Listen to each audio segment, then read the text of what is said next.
नमस्कार। आज की कहानी है कर्तव्यबोध। उसने घड़ी देखी और उठने को हुई, तभी नर्स लीला आकर बोली, आप जा रही हैं मैडम? अभी अभी एक डिलीवरी केस आ गया है। अभी तक डॉक्टर श्वेता नहीं आई हैं। ऐसे में उसे क्या कहूँ? वो जाते जाते रुक गई। अभी आधे घंटे पहले वो ऑपरेशन थिएटर से निकली थी कि एक नया केस सामने आ गया है। वो करे तो क्या करे? आज मुन्ने का जन्मदिन है। कोरोना और लॉकडाउन की वजह से घर में और कोई शायद ही आए या ना आए, इसलिए उसने उससे प्रॉमिस कर रखा था कि वो शाम तक अवश्य आ जाएगी। कुछ सोचकर वो बोली, ठीक है, मरीज को चेक करने में हर्ज ही क्या है। तब तक डॉक्टर श्वेता आ जाएगी। उसने पुनः गाउन और ग्लव्स पहने, पीपीई किट्स का पूरा सेट पहनकर वो लीला के साथ ओपीडी की ओर बढ़ गई। मैडम, वो कोरोना पेशेंट भी है। लीला ने उसे चेतावनी सी दी। आपको इसमें देर लग सकती है, आप धीरे से निकल लें। आपकी ड्यूटी तो पूरी हो चुकी है। डॉक्टर श्वेता जब आएंगी वे देख लेंगी। अपनी आंखों के सामने पेशेंट को हम देख भाग नहीं सकते लीला। डॉक्टर सरिता मुस्कुराकर बोली, कितनी उम्मीद के साथ एक पेशेंट अस्पताल में हमारे पास आता है, हम उसे अनदेखा नहीं कर सकते। तब और जब हम इसी के लिए सरकार से सुविधाएं और वेतन पाते हों। और डिलीवरी के मामले में तो ये एक नहीं, दो दो जिंदगियों का सवाल हो जाता है। उसके सामने एक महिला प्रसव पीड़ा से कराह रही थी। पेशेंट का चेकअप करने के बाद वो थोड़ी विचलित हुई, मगर शीघ्र ही वो खुद पर नियंत्रण सी करती बोली, कॉम्प्लिकेटेड केस है लीला, इसका सिजेरियन ऑपरेशन करना होगा। तुरंत टीम को तैयार हो कर आने को कहो। आप भी मैडम क्या कहती हैं? श्वेता मैडम को आने देती। मैं जो कहती हूँ वो करो। मैं इसे छोड़कर कैसे जा सकती हूँ? वार्ड बॉय को तैयार होकर शीघ्र आने को बोलो। हम देर नहीं कर सकते। अपनी टीम के साथ इस सिजेरियन ऑपरेशन को करने में उसे 3 घंटे लग गए थे। जन्मे हुए स्वस्थ शिशु को देख उसने संतोष की सांस ली। आवश्यक चेकअप करने के उपरांत यह पता चलने पर कि वो कोरोना नेगेटिव है, उसने उसे माँ से अलग रखने का निर्देश दिया। वो शिशु चाइल्ड केयर में शिफ्ट कर दिया गया था। वापस अपने चैम्बर में आकर उसने गहरी सांस ली। उसने दीवार पर घड़ी नज़र डाली। 9 बजने वाले थे। पीपीई किट्स खोलने के दौरान वहाँ मौजूद नर्स राधा ने उसे जानकारी दी, आपके फ़ोन पर अनेक मिस कॉल आए हैं, चेक कर लीजिए। वो पसीने से तरबतर थी। पहले उसने स्वयं को सैनिटाइज किया। उसे पता था कि वे सभी फ़ोन घर से ही होंगे, मुन्ने का या मुकेश का ही फ़ोन होगा, मगर उसमें एक फ़ोन डॉक्टर श्वेता का भी था। बिना मास्क उतारे उसने कॉल बैक किया।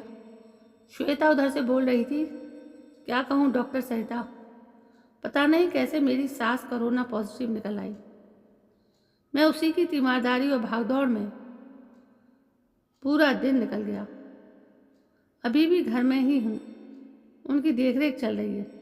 क्या कहें कि घर में कितना समझाया कि कहीं बाहर नहीं निकलना है, फिर भी वो एक कीर्तन में चली गई थी और वहीं से संक्रमित हो गई। अब बहू कुछ भी हो, ससुराल में उसकी बात कितनी रखी जाती है, तुम तो जानती ही हो। पतिदेव बोले कि पहले घर के मरीज को देखो, तब बाहर की देखने की सोचना। ठीक ही कह रहे थे, सरिता ने स्थिर होकर जवाब दिया। अपना भी ख्याल रखना। अब वो मुकेश को फ़ोन लगाकर उससे बात कर रही थी। क्या कहूँ, ऐन वक्त पर एक डिलीवरी केस आ गया, ऑपरेशन करना पड़ा। कोई बात नहीं, जैसी कि उसे उम्मीद थी। वे बोले, मैंने तो आज तक छुट्टी ले ही ली थी, इसलिए सब प्रबंध हो गया था। हाँ, मुन्ना थोड़ा अपसेट ज़रूर है कि केक काटते वक्त तुम नहीं थी। क्या कहूँ, काम ही मुझे ऐसा मिला है कि घर पर चाह कर भी ध्यान नहीं दे पाती। फिर भी आज तो आना ही था। मैंने यहाँ सबको कह भी रखा था, मगर डॉक्टर श्वेता अपनी सास के कोरोना संक्रमित हो जाने के कारण आ नहीं पाई। फिर मुझे ही सब इंतज़ाम करना पड़ गया। अब काम से मुक्ति मिली है तो थोड़ी देर में वापस आ रही हूँ। उसने अब ड्राइवर को फ़ोन कर उसकी जानकारी ली। वो अभी तक अस्पताल में ही था। वो उससे बोली, सॉरी मुरली, मुझे आज देर हो गई। निकलने ही वाली थी कि एक पेशेंट आ गया जिसे देखना बहुत ज़रूरी था। तुम गाड़ी निकालो, मैं आ रही हूँ। बाहर अस्पताल परिसर में ही नहीं, सड़क पर ही लॉकडाउन की वजह से गजब का सन्नाटा था। अस्पताल के मुख्य फाटक से बाहर निकलते ही जैसे उसने चैन की सांस ली। लगभग हर मुख्य चौराहे पर पुलिस का पहरा था। एक दो जगह पुलिस ने गाड़ी रुकवाई तो वो एम्स में डॉक्टर हैं, वहीं से आ रही हैं, सुनकर अलग हट जाते थे। घर आने पर उसने देखा मुन्ने का मुंह फूला हुआ है। आई एम सॉरी बेटी, मैं तुम्हें समय नहीं दे पाई। इसके अलावा भी वो कुछ कहना चाहती थी कि उसके पति मुकेश बोले, मान मनोहार बाद में कर लेना, अभी तुम अस्पताल से आई हो, पहले नहा धोकर फ्रेश हो लो। गर्मी तो बहुत है, फिर भी गर्म पानी से ही नहाना धोना करना। मैंने गीज़र चालू कर दिया है। ये कोरोना काल है, समय ठीक नहीं है। अपने सारे कपड़े टब में गर्म पानी में भिगोकर उसने उन्हें यूं ही छोड़ दिया।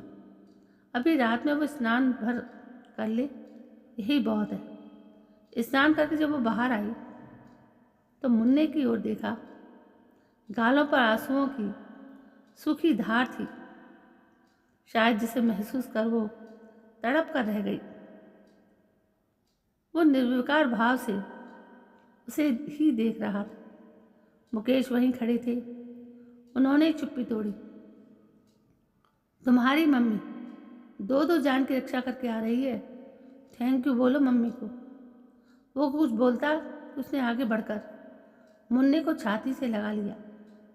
मुन्ना मुझे समझता है, चलो पहले मैं तुम्हारा केक खा लूँ। वो बचा है या ख़त्म हो गया? नहीं, मैंने पहले ही एक टुकड़ा काट कर अलग रख दिया था। मुन्ने के बोल अब जाकर फूटे। और पापा ने होम डिलीवरी से मेरा मनपसंद खाना मंगवा दिया था, तो तुम लोगों ने खा लिया ना? नहीं, तुम्हारे बिना हम कैसे खा लेते? मुकेश तपाक से बोले। मुन्ने का भी यही ख्याल था कि जब तुम आओगी तभी हम साथ खाना खाएंगे। अरे 11 बज रहे हैं और तुम लोगों ने अभी तक खाना नहीं खाया।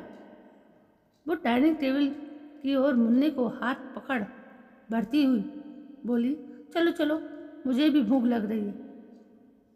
बच्चा जात आखिर अपना दुख भूल ही जाता है।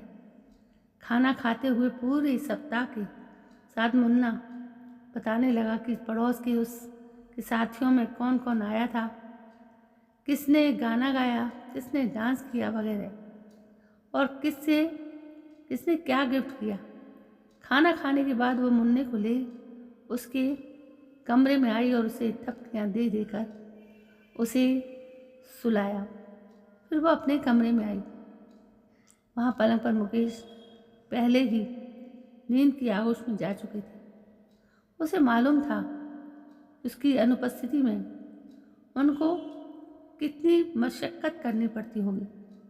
घर में उसके अलावा बड़े सास ससुर भी तो हैं, जिन्हें उन लोगों को ही देखना होता है।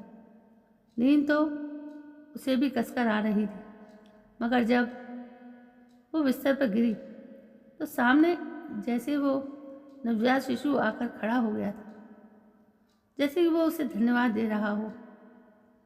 जब वो छोटी थी तभी उसकी बड़ी बहन इसी तरह घर में प्रसव वेदना से छटपटा रही थी और उसके मम्मी पापा उसे कितने शौक से अपने घर में लाए थे कि पहला बच्चा उसके मायके में ही होना चाहिए।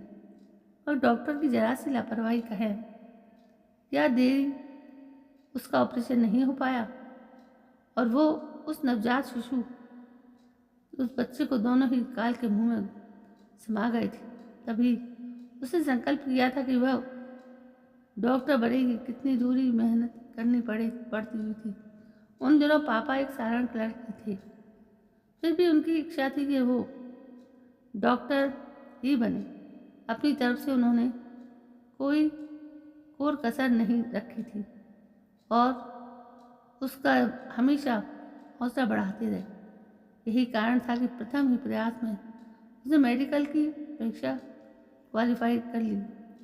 यह संयोग की बात है कि उन्हें नंबरों की वजह से उसका चयन आखिर अखिल भारतीय आयुर्विज्ञान अस्पताल के लिए हो गया था। यहाँ उसने अपना सारा ध्यान गायनोकोलॉजी पर लगाया, जिसमें उसे सफलता मिली थी। आज उसी के बल पर वो यहाँ पटना के एम्स में जानी मानी गायनोकोलॉजिस्ट है। शिशु में कितनी तकलीफ हुई थी।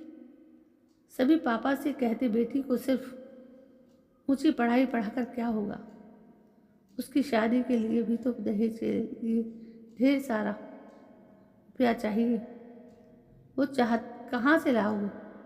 और पापा बात को हंसकर टाल जाते। वो तो मुकेश के पापा थे जिन्होंने उन्हें इस समस्या में से उबार लिया। मेरा बेटा पत्रकार है, स्थानीय अखबार में उप संस्थापक है। वे बोले थे अगर तुमको आपत्ति ना हो तो मैं उसके लिए तुम्हारी बेटी को बहू के रूप में स्वीकार कर लूँगा और इसके लिए किसी दहेज या लेन देन की बात भी नहीं होगी। और इस प्रकार वो मुकेश की पत्नी बन उस घर में आ गई थी। मैं जिस काम से जुड़ा हूँ उसे आवभगत कहते हैं। मुकेश एक दिन उससे हंसकर बोले थे और तुम भी जिस पक्षी से जुड़ी हो वो भी सेवा भाव है, तो क्या तुम्हें कोई दिक्कत है?